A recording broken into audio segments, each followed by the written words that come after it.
Welcome everyone back at the British Quadball Cup here in sunny, surprisingly, Sheffield. We finally got some sun through the clouds today. We are about to watch the Werewolves seconds play against the Prometheans. Teams are about to take the field with their starting lines. On the microphone today you have Cornelia Tzana. And Gio. And we'll be your buddies for this game as we update you on what's happening on the field and beyond. I feel like we're quite close to the pitch today. I don't know about you, but it seemed like yesterday when we were commentating, I felt we were a little bit further back, but I could almost reach out and grab the starting beaters who are, I think, at the bottom of your camera, which is James Grattan and Max Fremantle. Yeah, we're really in the action here. Our cameras are positioned right behind our starting lineup, so you get to see that run up to the balls in live time. Do you have any predictions?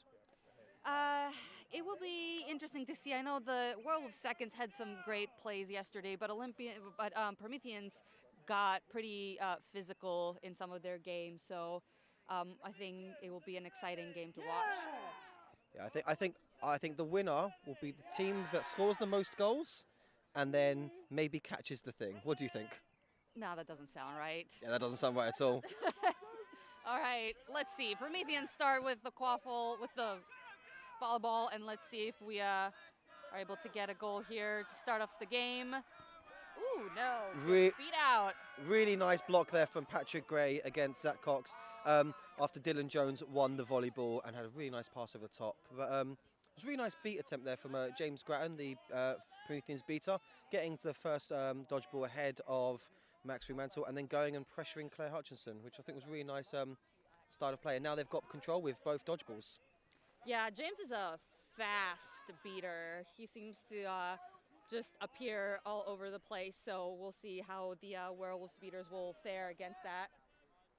It looks like they're trying to guard that shot. Patrick Gray, I don't think known for the shots, but this is really nice passing movement here to try and spread the play. Ooh. But unfortunately, Megan Jones tries to pass it back to is that Johnny Mitchell? Johnny Mitchell. Oh, I'm smashing it on the Werewolves' names. Yeah, that didn't quite make it as far out as it should, so Prometheans were able to intercept it, but gave away that shot opportunity, and it looks like we're on the boundary. And that's a great tackle from Megan Golding there on Dylan Jones to get the boundary call. Still, I believe scores 0-0. Still 0-0.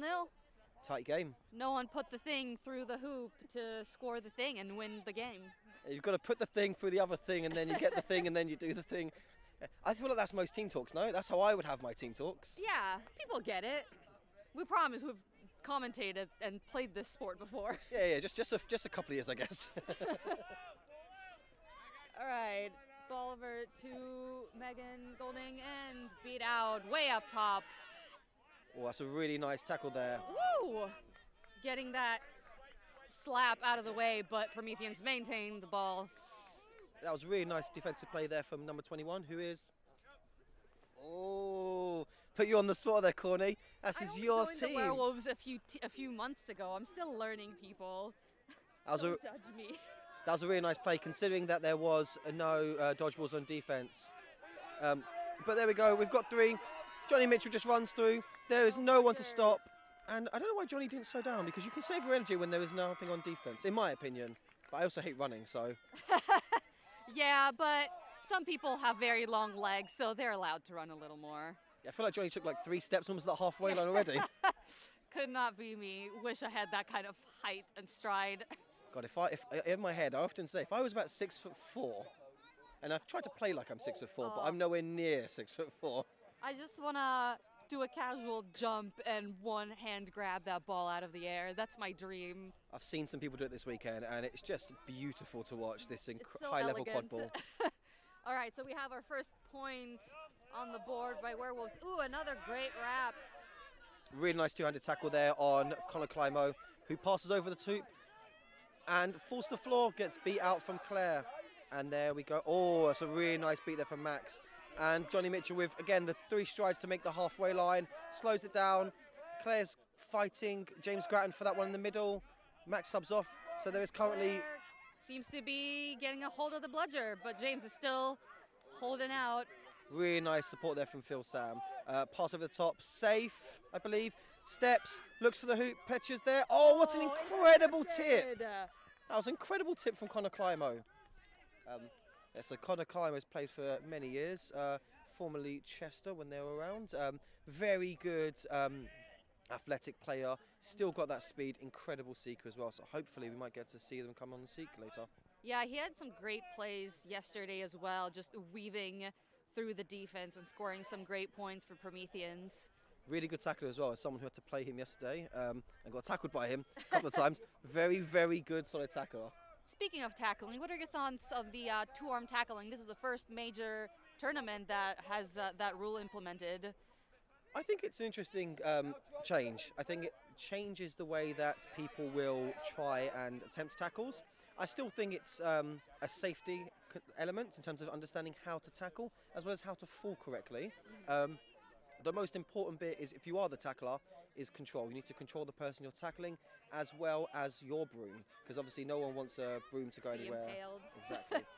So especially, thankfully, a lot of these brooms have got capped ends, so there shouldn't be much impalements. But I will say surprisingly low amount of broom injuries for this sport, just across the board. I feel like that's always the first question that people ask when they learn about the brooms, but not as many injuries from that as you would expect.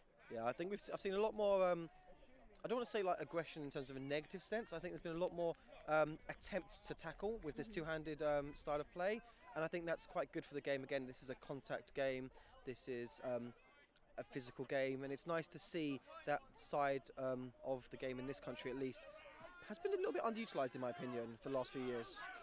Yeah, and it definitely gives smaller players a greater opportunity to bring people down. It's always very fun to see small players bring down people twice their size who don't see it coming. I believe Eamon is our head ref, who is saying, to my knowledge, for my wild speculation, although again we're not refs, we're not right here, but barely played this sport really. Well, it's more that from a sideline side, I think Dylan was beat, kept playing, didn't know that he was beat. And from the werewolf contingent to my left, mostly Douglas Bryan, I could hear him a mile away going, he was beat, he was beat. But yeah, again, Eamon, very experienced ref. Slightly high pass there from Patrick Gay. Again, Petra is good, but not quite that tall, unfortunately. And it looks like Prometheans really ran after that, tried to get that turnover in the Werewolves half, but Werewolves just bring it right back and score. We've seen a couple of those passes from Johnny Mitchell, half-field passes, draw the entire pressure off. That bad pass from Patrick, was able to recover it and launched a long, nice pass to 21, who came close to the ball to meet it, stepped past the defender and put it through the hoop, through the tackle. All right, let's see. We got Prometheans trying to take that back. So far, score is 2-0. So Prometheans are starting to feel a little bit of the pressure. They've not been able to really complete any of their offenses so far. It'll be interesting to see how they try and break this style of defense, because they seem to be fairly aggressive in terms of trying to drive it, not so much shots, apart from that one which seemed to just go a little bit left or a little bit high, but that's a nice reset though. It's fine. Look, they've reset. They've still got 3 receivers to try and go for goals. I'm hearing from the sideline, fill receivers, which means someone on the sideline. I'm going to go with, I guess, Douglas. Yep. Don't know, maybe. Most often. Always. Douglas is going, Phil Sam, please go and take out the receivers to not allow them the passing option. Yeah, Phil Sam got in a scuffle with the bludger earlier, managed to keep it, but it looks like we have a good score for the Prometheans. Score is 2-1. And a stoppage of play for foul called on Prometheans from the looks of it. Not sure. So the AR on the far side, Emma Compton, was pointing towards the Werewolves, but we have seen sometimes it can be a little bit confusing, because in other sports you point to the team who has been fouled. Here you point to the team who has committed the foul. It can be a little bit confusing, and then once one AR points to the team, the other ARs also do it to help signal to the head refs they're knowing. Right, looks like we're going to the Prometheans.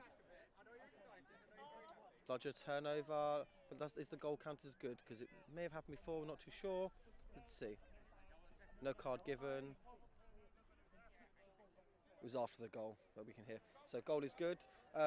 That was nice, their play. Into control, they managed to obviously illegally get control back, but they got the goal, which is more important sometimes. You can always sacrifice control for goals. And over to Petya, long pass across. Beater is right there. Ooh. Oh, an impossible angle shot, doesn't quite make it in. This is a bold strategy, Cotton. He's running into two bludgers, two dodgeballs, three chasers with no real supports.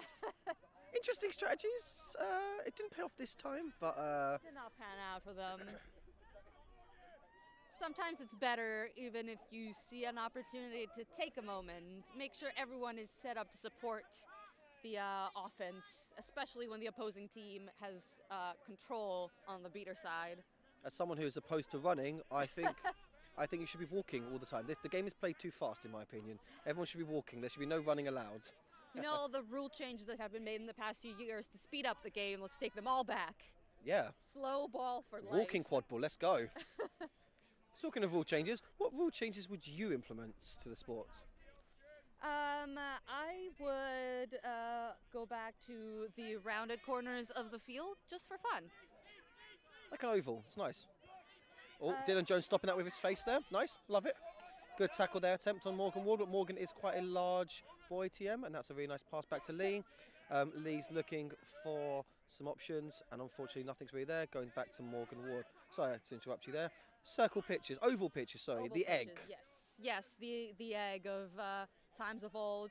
Part of me would love to bring back off-pitch seeking, because that was so fun, but it also made games drag on for so long. But we got some good stories out of it. I was never here for that time, so thankfully it's not really had to experience that.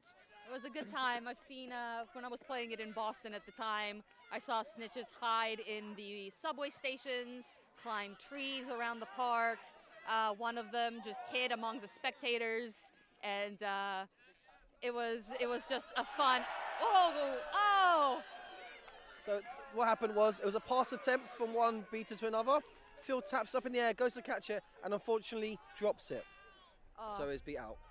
Unfortunate moment then for Phil, but great attempt at maintaining that ball. See, I think I would change the seeking game too. What I would have is I'd have a box just off the pitch, and that's where the flag runner would operate. All right.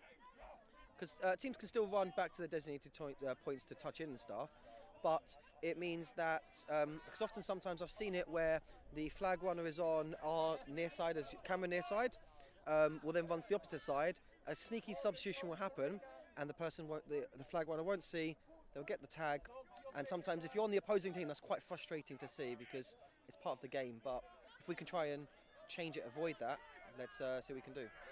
Oh, ball passed over to Sophie on the Werewolf side. I have to say, allow me to gush for a moment, but I've only known Sophie for a few months, but I've seen her make some great improvements in the couple fantasy tournaments that we've had so far, March Mayhem and Valentine's, and now to see her hold that ball and push people out of the way to get to those hoops is just so exciting to see. I love seeing players progress and grow.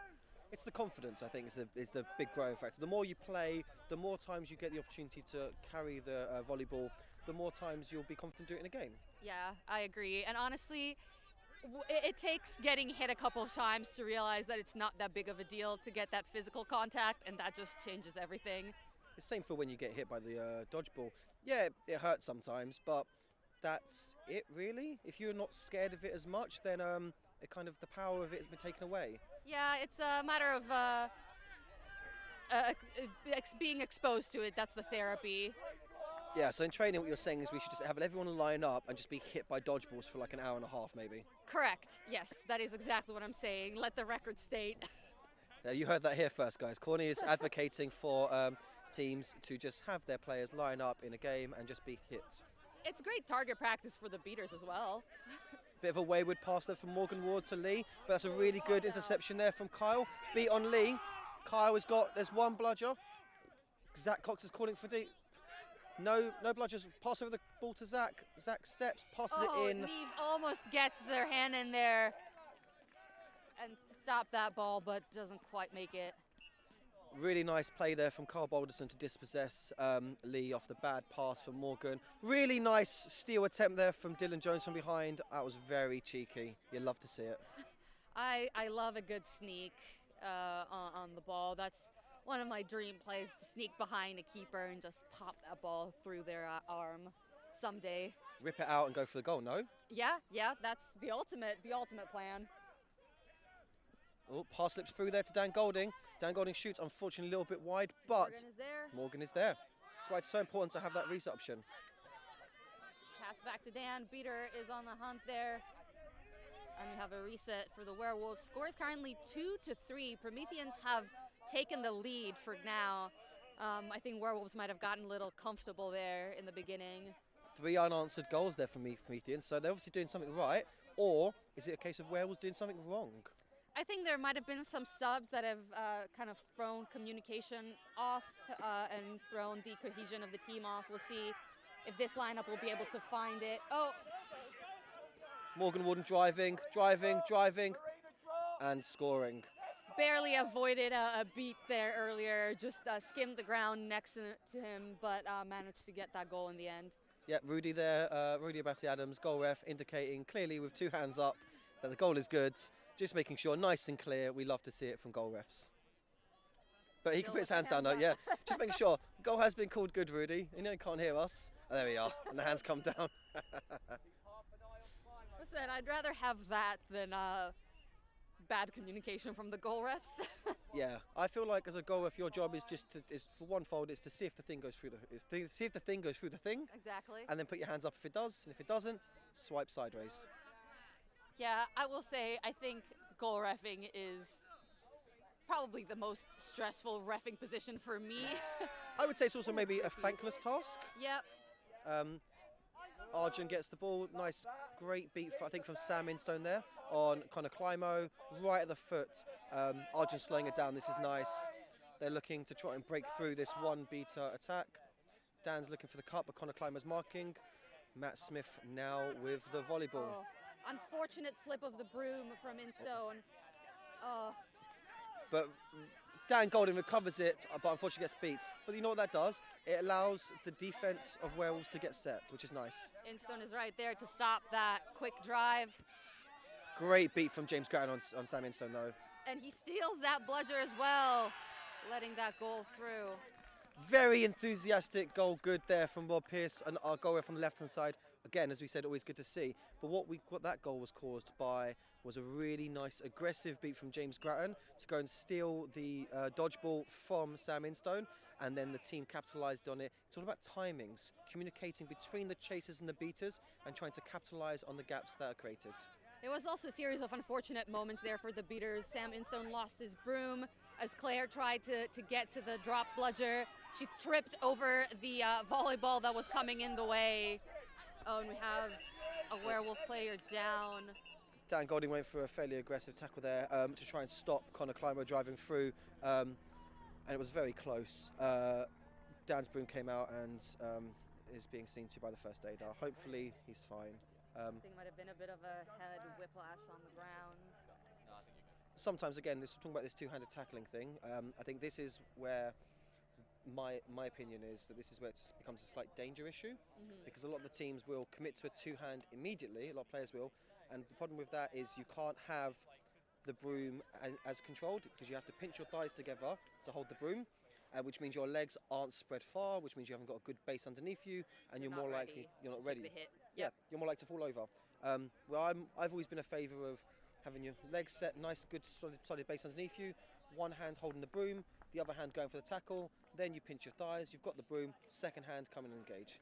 I will say the learning how to fall is a really big part of two-arm tackling, and I don't think it's something that people practice often enough. I think for contact trainings, it's a lot about how to make the hit, but not enough about how to take a hit, which can help really prevent some of those head hits on the ground and prevent some concussions, hopefully. Yeah, I think it's really important. I think it's also really important when you do training to not shy away from the contact. I know it can be a bit scary, it can be a bit daunting, but in a game, realistically, you may have 1 or 2 times that you get hit or you hit someone, whereas In training, you end up doing it maybe 30, 40 times. So probably be the most contact you'll do in a season will be done at a training. Yeah. But that'll prepare you for when you do need to do it. Yeah, and better to do it in a safe spot and take it slow rather than have your first time taking the contact be from a big opponent that just runs into you. Or even someone who's smaller but is very confident tackling. I've seen some incredibly smaller players here this weekend who are really confident tackling and will take down bigger people, especially if they're not ready. And again, then those bigger people who haven't trained their falling, they're going to get hurt.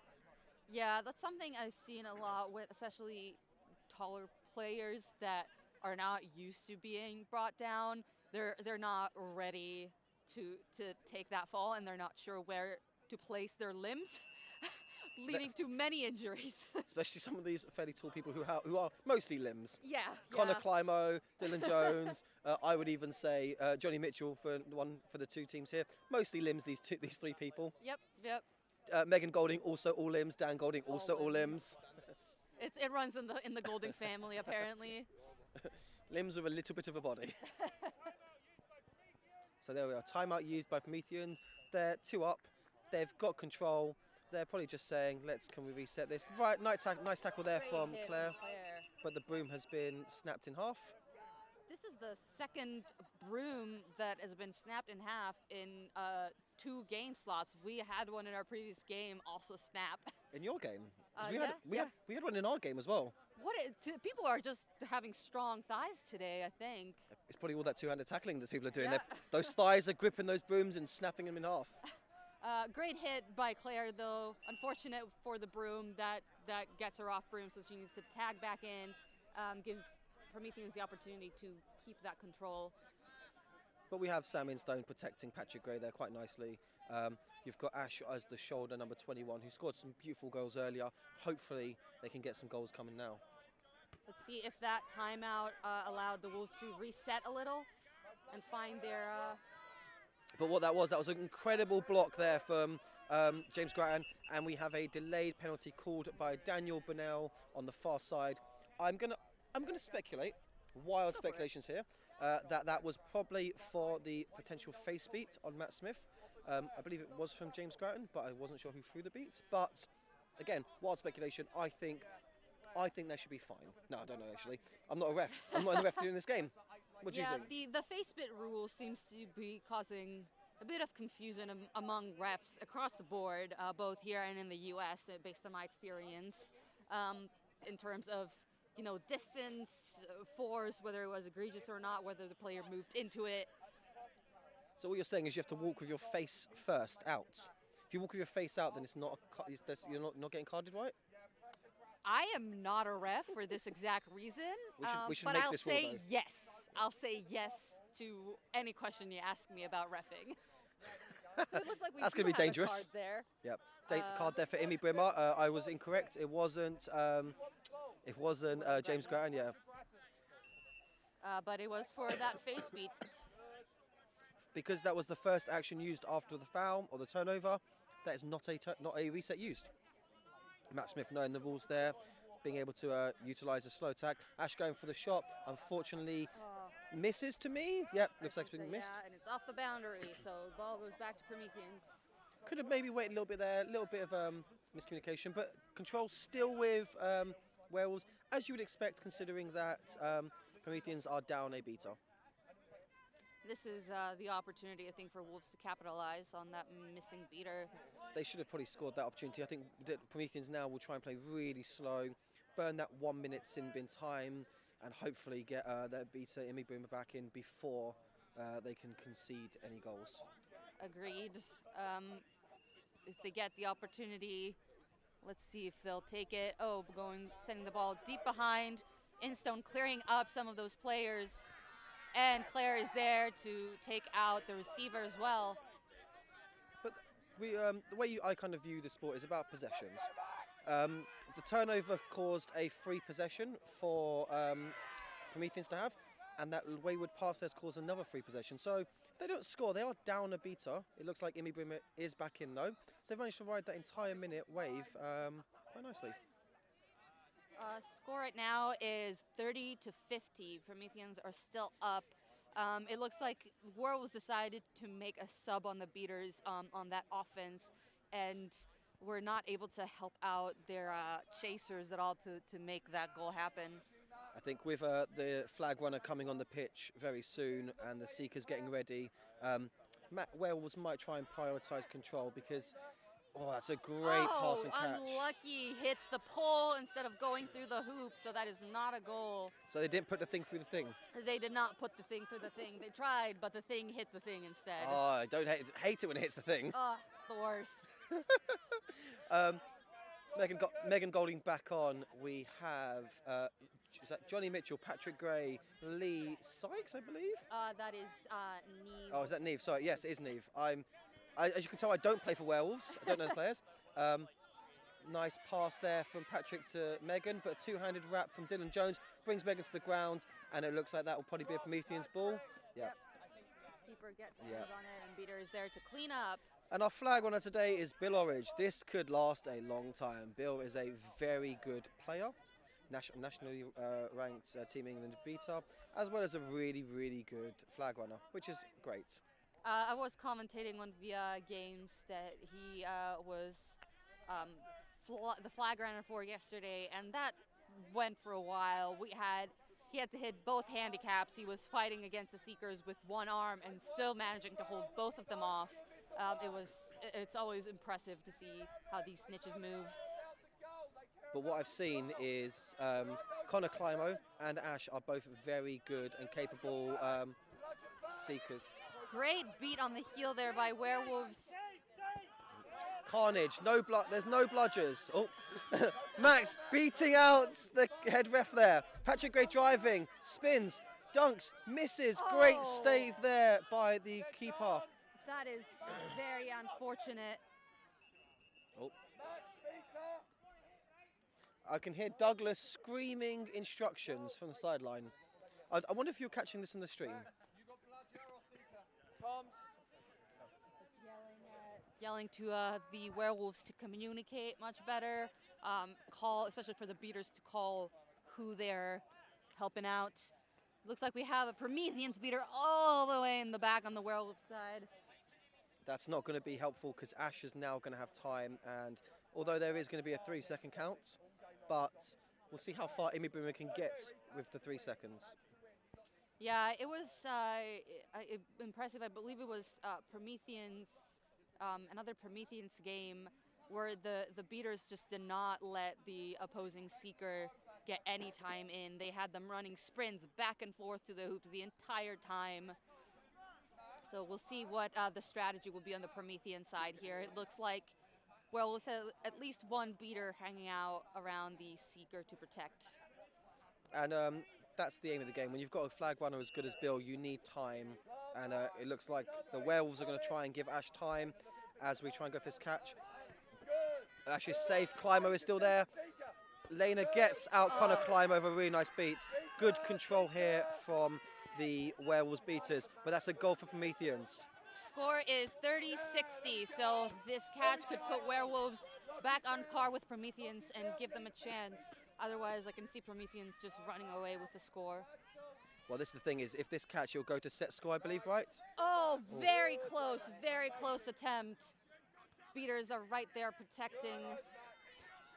This next possession, oh, we've got a potential injury down. Okay, looks like Petrotreva's hurt, but okay, so let's talk about the tactics of Werewolves. You are 3 points down.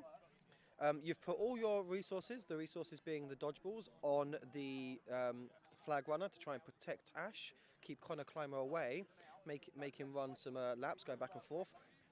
But you need a goal, because if you get one goal and then you catch it, that's game over. You don't really want to keep playing, do you? Yeah, I think I have seen some teams commit to continuing the play even if they're down, but we'll see what the decision will be here. I think that Werewolves have maintained control on the beater side around the flag runner, so that has engaged that remaining beater on the Promethean side, but they have not been able to capitalize on those no beater situations on the offense. No goals have been made, although a couple of very close shots have happened. Yeah, I think, again, if you're Werewolves, I think committing, even if you go 4 points down, the game is still close because it will then go set score. If Prometheans do score and you catch, it will then go 6-7, with set score being 10. If you have the volleyball, you could potentially get a quick goal and it'll be 7-7, set score 10. It'll be quite close.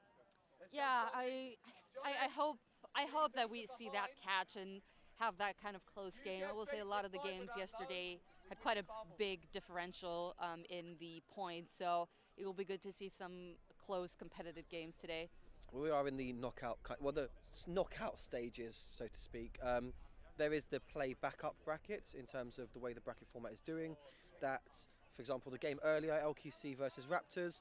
Raptors won, move on to the semi-final, but LQC get a second attempt in a second quarter-final against Southsea, which is on pitch 2 at 11 o'clock. Unfortunately, we won't see this on the live stream. But there we are, Petra walking off under her own power. That's good to see. Obviously, with the physicality of the game, injuries could occur, but it's nice when no one really gets that hurt. It looks like there might have been a bit of a heart hit to her side, potentially knocked the breath out of her a little, but we have Sophie stepping in her place. Oh, and it looks like Prometheans beaters are cleaning up and giving their seeker an opportunity to go for that flag. Great beat from Max. Great tackle from Max. Running straight into the flag runner. It's a bit of chaos around there, but Werewolves seeker again. Ash is putting an absolute shift in. Delay penalty called by Daniel Bonnell against Werewolves, but we'll see what this is. That goal was good, so this is catch to win for both teams. Now things are getting exciting, folks. See, hopefully this game doesn't go for a very long time, but I think we need to work out a way to end the games quicker. Obviously, we've got the flag runner element, but if we've got a really good flag runner like Bill, this game can go on for longer. I think at some point you just have to take players off and you play players down, and then it's just Seeker versus Seeker. What do you think? I actually am not totally opposed to that idea. I'd love to see that. Because then it becomes tactical. Who do you take off? Because at some point you need to have it. You always have to have a keeper on pitch. So eventually you'll get down to Seeker, beater, and keeper, and then it will be Seeker and keeper, and then it will just assume be just Seekers. And then we'll just go into a full-on brawl and see who survives. Yes, a straight-up fist fight, battle to the death, because this doesn't matter if your team loses, because you're not going to play the next game. Straight up, is that what you're advocating for? Yes, yes. Once again, you heard here first one of my very hot takes for the day, apparently. It's cold, so we need some hot takes to warm up. It's been interesting. So this end game rule with the flag getting caught by the winning team ending the game was meant to be implemented in the US as well, but there was a lot of outcry and feedback from the community, so they ended up changing it. I will say seeing it and playing it in person makes it make a lot more sense, and it does make games a little more exciting in terms of the flag runner happenings on the field. What's really nice though about this is that when it comes down to in terms of more so the losing team, when the losing team catches, it makes the games a lot more interesting. Patrick Gray just driving straight through there and getting the goal. This is what you need to be doing. They got the block and they've got one back in. So now you can kind of afford to lose a goal if you're going for control. That's more important. Oh, great beat. Lena, great beat on Connor Climo then. Sacrificing herself to take, distract the beater, take that beat on herself so that she can throw the ball on the seeker. Douglas Bryant here on the sideline coaching the beating game as Werewolves of London seconds are down a beater. Max Fremantle is in the sin bin. But back in. Lena Manderhouse has put an absolute shift in during this time to stop Connor Climo trying to go for the catch. It looks like we have a new seeker in for Prometheans. It looks like Amy Brimmer's come on. Max Fremantle has controlled all three bludgers. Sam Instone, new seeker for Werewolves of London, trying to get in. Max trying to stop Amy Brimmer getting the easy catch, gets the beat. Instone is now going for this one-on-one, but But in the meantime, Prometheans managed to score with a great alley-oop behind the hoops. really nice beat there for Milo Toe on Max Fremantle. Oh, close. Little dancing from Grattan there to avoid the beat. These are like these intense games are the ones you love to watch. Just the beaters have gone non-stop on both sides, and we have a Everyone's hit beat. the camera a little bit. Amy Brimmer has time, but not according to Max. Max says, nah, you don't got any time. Let's see if Instone's got this. But Instone gets the beat. So Instone gets beat. God, it's so intense. Great catch from James Grattan. And avoiding that bludger once again. And then making the beat. This is so intense and impressive from Grattan. Great. Oh, damn. Avoided that first beat, but got hit by the second Prometheans beater, unfortunately, for Ash. Super important for the partnership there. Again, you need to have good communication, good awareness.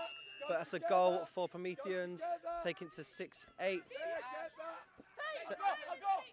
Grattan dodged, beats Claire. Milo and James Grattan communicating, trading.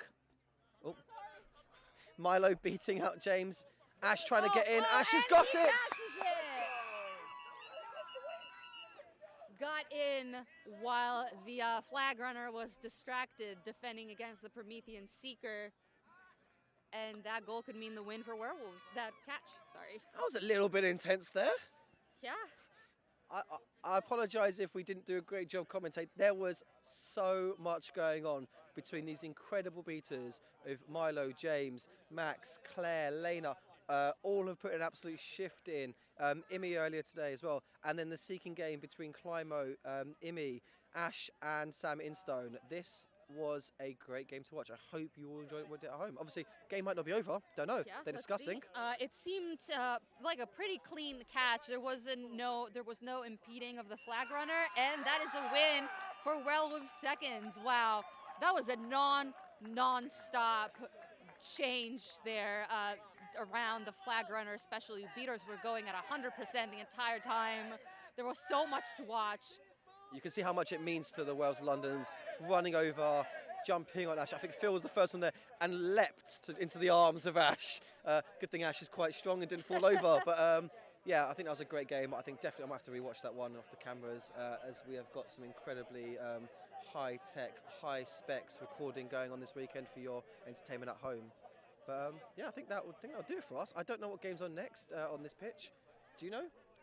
I am not entirely sure, but tune in because it's bound to be a good day of quad ball, folks. Cool. I've been Gio. I'm Cornelia. Thanks so much for joining us.